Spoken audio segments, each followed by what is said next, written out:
voici l'interface de Numéricole avec plusieurs parties. La première, ce que j'ai appelé le tableau de bord en haut, sur fond jaune, avec 6 boutons. Le premier pour accéder à sa messagerie, ensuite à son planning, son jardin avec ses pépites, son blog et ses propres publications, son album avec ses créations et ses photos, et ses notifications. À noter que dans cette nouvelle interface, on a maintenant un menu qui nous permet d'accéder aux différentes pages du site.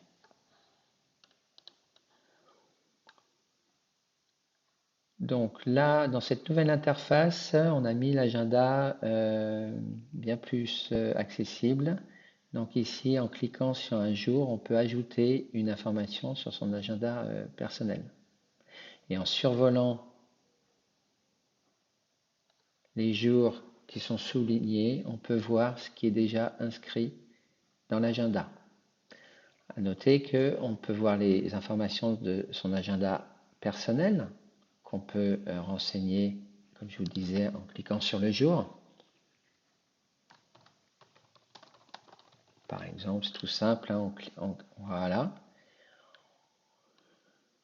Mais aussi les informations de l'agenda collectif, elles apparaissent alors en gras. Les informations de l'agenda collectif sont renseignées sur la page de la réunion. Voilà, ici on a son niveau dans ses progressions pour ce qui concerne les pépites, et ici on a les outils et les activités favoris du CDI. En dessous, la deuxième partie, on a les informations qui concernent la classe, avec les personnes qui se sont connectées au cours des 7 derniers jours, et le post-it. Lorsqu'il y a une information inscrite dans l'agenda collectif, à ce moment-là, cette information apparaît ici.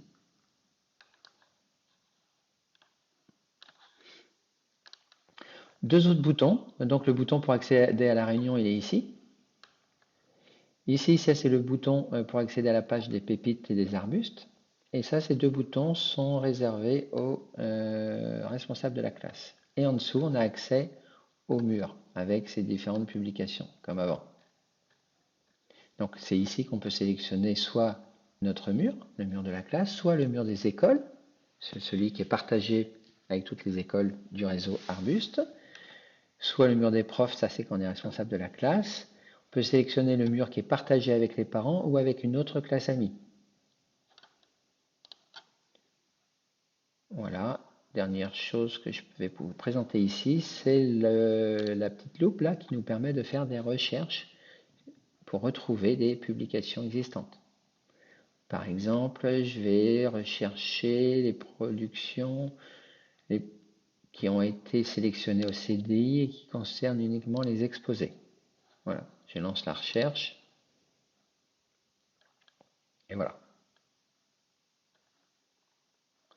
Donc ici, elles sont classées par dernier commentaire, ou ici, on peut les classer par les dernières publications. Ici, c'est pour réinitialiser la recherche, et ici, c'est pour faire des recherches sur des mots-clés, sur des hashtags, pardon. Donc là, parmi toutes les publications qui ont été trouvées, il y en a certaines qui ont ces hashtags-là.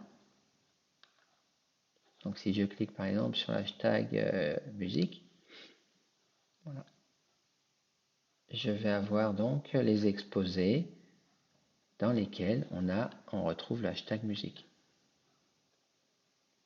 Ici, pour initialiser, et là, ici, on peut voir les publications qui sont classées par ordre inverse chronologique, les commentaires. Et ici, on veut voir les dernières publications publiées par ordre chronologique inverse des publications. Voilà, j'ai fait le tour pour cette présentation. Ah non, je ne sais plus si je l'ai dit dans cette vidéo. Avec CTRL+, CTRL-, vous pouvez adapter la grandeur de l'affichage en fonction de votre vue ou de votre écran. Voilà, à bientôt pour une prochaine vidéo.